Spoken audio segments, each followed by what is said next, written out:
The majority of the fire truck was cut out on the bandsaw, with a scroll saw being used to cut the windows.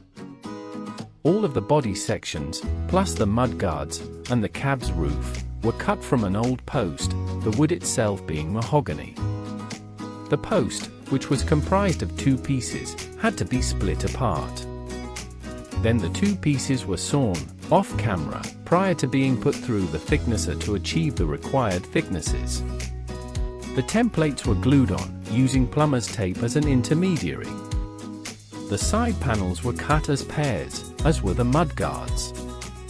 In order to do this, two pieces of wood were fixed, back to back, with double-sided tape.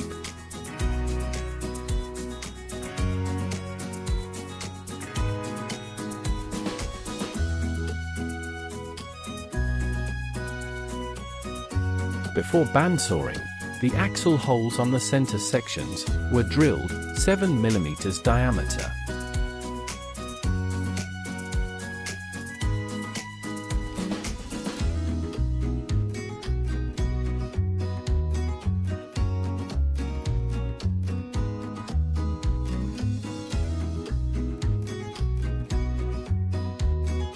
Similarly, the pair of outer side panels were drilled 6 mm diameter in each of the windows to permit their cutting on the scroll saw.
With the drilling and the scroll sawing completed, all of the body sections, including the mudguards, were cut out on the bandsaw.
Once the pieces are cut out, the templates can be removed.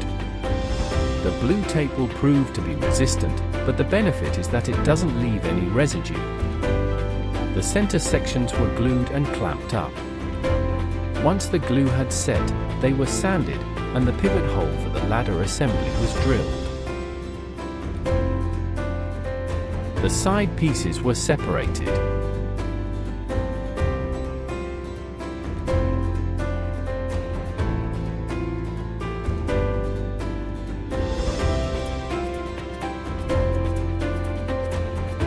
All of the edges were cleaned up prior to the inner and outer sections being glued together to form the left and right side of the truck.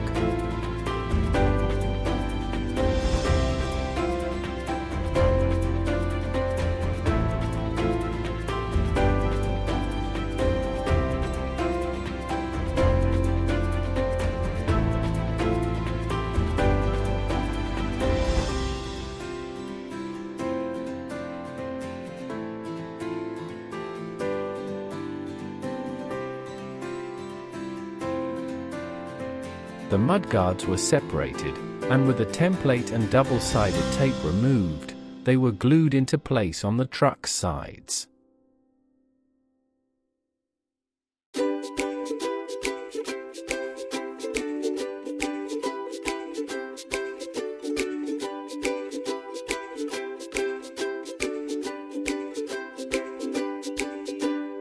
With the sides assembled, the wheel arches were cleaned up with a drum sander.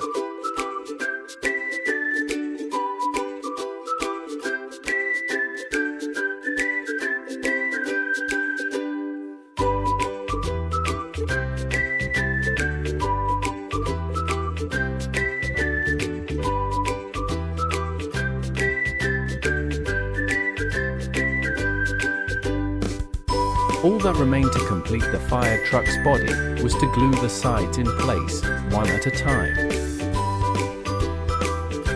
Thanks for watching part 1. If you have enjoyed watching this video, please like, subscribe and leave a comment. You can see the fire truck completed in part 2.